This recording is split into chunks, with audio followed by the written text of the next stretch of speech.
मौलाना अरशद मदनी क्या कुछ कह रहे हैं, आइए आपको सुनवाते हैं। कर रहे हैं मुसलमान इसकी दायित्व नहीं करेगा। तो हम ये समझते हैं कि मसला बिल्कुल साफ है। जब हमारी एक मजहबी चीज़ है, आप उसके लिए क्यों कानून बना रहे हैं? कानून तो बना हुआ है, चल रहा है, हर जगह हिफाजत हो रही है उसकी, जितनी भी हो रही है, कहीं 100% हो रही है, कहीं 75% हो रही है, कहीं 50% हो रही है, कहीं 10-20% हो रही है, हो तो रही है, चल रही, चलने दीजिए आप। तो इसका जो तरीका है, इसको जो गैर मुस्लिम है उसमें शामिल का जो तरीका है, इसका मतलब समुदाय पर क्या प्रभाव पड़ेगा? नहीं, हम ये कहते ही नहीं कि गैर मुस्लिम या मुस्लिम, हमें इससे को, हम तो उसको ए से लेकर के जेड तक ये कहते हैं कि हमारे खिलाफ है, ये हमारी ताईद में नहीं है। इसलिए आप इसको मुकम्मल को ख़त्म कीजिए, हम ये कहते हैं। हमारा ये मसला नहीं है कि गैर मुस्लिम इसमें आगे बढ़ जाएंगे या मुसलमान चले जाएंगे या कौन आ जाएगा कौन चला जाएगा, हमें ये मसला, हम ये कहते हैं कि इसकी ज़रूरत ही नहीं है, हमें तो इसकी ज़रूरत नहीं है।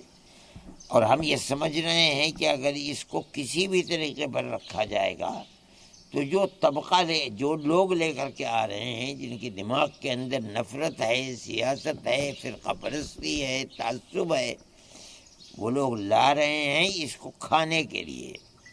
अच्छा, हमारी जायदादें कम नहीं हैं, इतनी है कि अगर उन जायदादों का कंट्रोल सही तरीके पर कर लिया जाए तो पूरे 20 करोड़ मुसलमानों के मसाइल का हल हो सकता है। इतनी बड़ी बड़ी जायदादें हैं, और उसको गवर्नमेंट से भी हमें शिकायत हर ज़माने में रही है।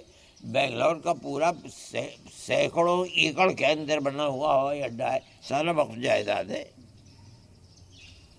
ये जिसमें जो मस्जिद अब्दुल नबी के पीछे पुलिस हेड क्वार्टर है और उसके पीछे क्या बना, ये सारा मस्जिद अब्दुल नबी का वक्फ है। दुनिया में आप कहीं चले, हिंदुस्तान में छोड़िए दुनिया का, आप कहीं चले जाइए, वक्फ जायदादें आपको बेहिसाब मिलेंगी। अब वो ये कहते हैं कि हम इसके लिए नया कानून लेकर के आएंगे। ये बताइए कि जिन्होंने तलाक़ के मसले पर जड़ खोदनी चाहिए इस्लाम मज़हब की, जो उत्तराखंड के अंदर यकसा सिविल कोड को ला रहे हैं और इस्लाम को मिटाना चाहते हैं, हम उनसे ये तवक्को रखें कि वो इस्लाम की मुवाफ़क़त के अंदर यहाँ ये कोई काम का नहीं है। कौन पागल होगा जो ये समझेगा? हम कहते हैं, अलल ऐलान कहते हैं कि ये सब कुछ मुसलमानों की वक्फ जायदाद हड़प करने के लिए लाया जा रहा है, इसका और कोई मकसद नहीं है। हम मुखालिफ हैं इसके। तो आपने पूरा पढ़ा है, तो इसमें से आप कुछ पंक्तियां हटा मैं कुछ नहीं, मैं कुछ उसकी जो दफ़ात हैं या उसकी चीज़ें उन्हें हटाना नहीं चाहता। मैं पूरे बिल ही की ज़रूरत नहीं समझता हूँ। मैं समझता हूँ इस बिल को ऊपर से लेके नीचे तक लाया ही गया है वक्फ संपत्ति को ख़त्म करने के लिए, खाने के लिए। इसलिए मैं तो जमीयत उलमा तो इसकी मुखालिफ है। तो बहुत सारे देश में बहुत सारे ऐसे मौलाना हैं और लोग हैं जो इसको फेवर भी कर रहे हैं। नहीं, उन्होंने पढ़ा नहीं है, या ये कि वो किसी दूसरे के, उनका दिमाग जो है वो किसी दूसरे के हाथ में है, वो इस तरीके की बात कर रहे हैं, ये गलत है।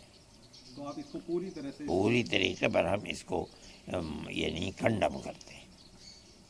हम ये कह रहे हैं, आपसे मैं कह रहा हूँ, टेलीविज़न पर मैं कह रहा हूँ कि ये चाल है हड़प करने की, इससे मुस्लिम कम्युनिटी को कोई फ़ायदा नहीं होगा। असम के अंदर जिस तरह से वहाँ के मुख्यमंत्री जो चीज़ें हो रही हैं, 2 घंटे के लिए नमाज को भी वो कर दिया गया है। मैं समझता हूँ कि वो नादान हैं, वो जितना आगे बढ़ रहे हैं इसके अंदर वो ख़राब बात है। और वो आसाम के अंदर अपने आप को नुकसान पहुँचाना चाहते हैं।